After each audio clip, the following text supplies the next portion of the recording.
تو میرے بھائیو ہم اور آپ خوش نصیب ہیں۔ نبی اکرم کے دور میں دو بھائی ایک ساتھ ایمان لائے، دونوں بھائی بھی ہو سکتے ہیں یا دوست بھی تھے، حدیث میں اس کی وضاحت نہیں ہے۔ دو لوگ ایک ساتھ ایمان لائے اور دونوں بھائیوں میں سے، دونوں دوستوں میں سے ایک زیادہ محنتی تھا، دین کا زیادہ کام کرتا تھا، زیادہ نماز پڑھتا تھا، زیادہ نیکی کرتا تھا، نیکی کے کاموں میں زیادہ آگے آگے رہتا تھا۔ ایک بھائی زیادہ محنتی تھا، ایک تھوڑا کم تھا، ہوتا ہے، نیچرل بات ہے۔ تو جو زیادہ محنتی تھا، جو دین کے کاموں میں زیادہ آگے آگے رہتا تھا، فغزل مجتہد فاستشہد، وہ اللہ کی راہ میں لڑتے لڑتے شہید ہو گیا۔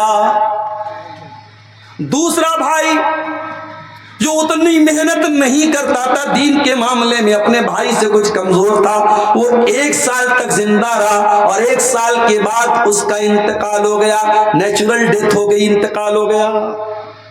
اب ذرا غور سے سننا، صحابی رسول حضرت طلحہ بن عبید اللہ جو حدیث کے راوی ہیں، نیریٹر ہیں، وہ کہتے ہیں میں نے خواب دیکھا، میں نے دیکھا کہ میں جنت کے دروازے پر کھڑا ہوں اور جنت کے اندر سے ایک آدمی آتا ہے، ایک فرشتہ آتا ہے، اور جو انسان 1 سال بعد انتقال کرتا ہے اس کو پہلے جنت میں جانے کی اجازت دیتا ہے کہ جا بھائی تو جنت میں چلا جا۔ اس کے بعد جو اللہ کی راہ میں شہید ہوا تھا اور جو زیادہ محنت کرتا تھا، اس کے بعد وہ اس کو جنت میں جانے کی اجازت دیتا ہے، اور پھر میرے پاس آ کے کہتا ہے لم یانی لک بعد، ابھی تیرے جنت میں جانے کا ٹائم نہیں آیا ہے۔ طلحہ بن عبید اللہ، اگر میں اپنے نوجوانوں سے پوچھوں کہ طلحہ کون تھے، نہیں بتا پائیں گے۔ وراٹ کوہلی نے پاکستان کے خلاف کتنا رن بنایا تھا سب کو معلوم ہوگا۔ کرکٹروں کے نام ہم سے پوچھ لو، فلمی ہیرو کے نام ہم سے پوچھ لو، انسٹاگرام پہ ویڈیو کیسے ڈالی جائے ہم سے پوچھ لو، فیس بک پر کیسے پوسٹیں ڈالی جائے ہم سے پوچھ لو، لیکن ہمارے ان نوجوانوں سے اپنے نبی کے صحابہ کے بارے میں پوچھ لو، نہیں معلوم۔ او میرے نوجوان ساتھیوں، حضرت طلحہ ان 10 صحابہ کرام میں سے ایک ہیں جن کا نام لے کر کے نبی نے جنتی کہا تھا۔ کون تھے 10 صحابہ؟ ابو بکر، عمر، عثمان، علی، 4 تو یہ ہو گئے، سعد بن نبی وقاص، سعید بن زید، 4 2 6 ہو گئے، عبد الرحمن بن عوف، ابو عبیدہ بن جراح، 6 2 8 ہو گئے، اور طلحہ اور زبیر، یہ 10 ہو گئے۔ یہ وہ 10 صحابہ جن کو نبی نے نام لے کر کے جنت کی بشارت سنائی تھی۔ ان کو عشرہ مبشرہ بھی کہا جاتا ہے۔ عشرہ مینس 10 اور مبشرہ مینس جن کو خوشخبری دی گئی ہے۔ عشرہ مبشرہ وہ 10 صحابہ جن کا نام لے کر کے جنت کی خوشخبری سنائی۔ تو حدیث کے راوی کون ہے؟ طلحہ رضی اللہ عنہ۔ انہوں نے ایسا خواب دیکھا، جب انہوں نے اپنا خواب صحابہ کو بیان کیا تو صحابہ کو بڑی حیرت ہوئی کہ جو انسان محنتی تھا، جو دین کے کاموں میں آگے آگے تھا اور جو اللہ کی راہ میں لڑتے لڑتے شہید ہوا تھا، وہ تو بعد میں جنت میں جا رہا ہے، اور جو نیچرل طریقے سے مرا تھا اور جو دین کے کاموں میں اتنا آگے آگے نہیں تھا، وہ پہلے جنت میں جا رہا ہے۔ یہ کیسے پاسبل ہے؟ How it can be possible? صحابہ کو بڑی حیرت ہوئی۔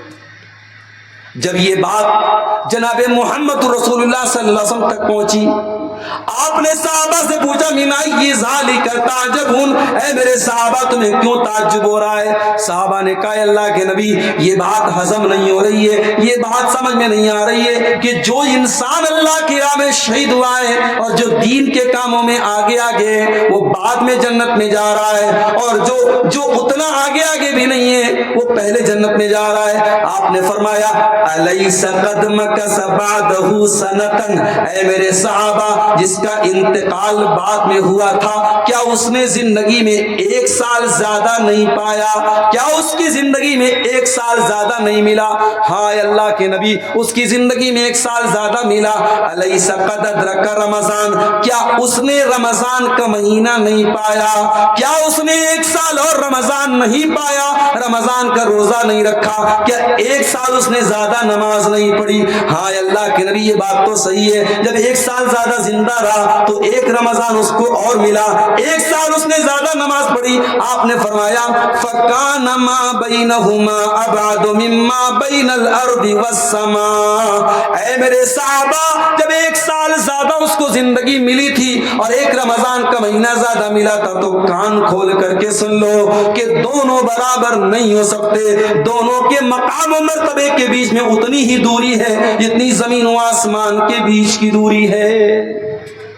پتہ یہ چلا کہ اگر واقعی میں ہم رمضان کو رمضان کی طرح گزار لیں تو جو 2024 کا رمضان پا کے اللہ کو پیارے ہو گئے وہ ہمارے برابر کبھی نہیں ہو سکتے، اگر واقعی میں ہم رمضان کو رمضان کی طرح گزار لیں۔ مسئلہ تو یہی ہے میرے ساتھی۔ کتنے لوگ تو ایسے ہوتے ہیں رمضان کا نام سنتے ہی ارے یار بھوکا رہنا پڑے گا، 14 گھنٹے بھوکا رہنا پڑے گا، روزہ رکھنا پڑے گا، 1 گھنٹہ کھڑے ہو کے تراویح کی۔ رمضان کا نام سنتے ہی ان کا دماغ اور سر بھاری ہونے لگتا ہے۔ شیطان اتنا زیادہ ان کے دماغ میں اتر چکا ہے کہ رمضان جیسا برکت والا مہینہ بھی ان کو بھاری گزرتا ہے۔ میرے پیارے ساتھیوں، اللہ کے پیارے نبی ممبر پہ چڑھ رہے ہیں اور ممبر کی پہلی سیڑھی پر آپ نے قدم رکھا، فرمایا آمین، دوسری سیڑھی پر قدم رکھا، فرمایا آمین، تیسری سیڑھی پر قدم رکھا، فرمایا آمین۔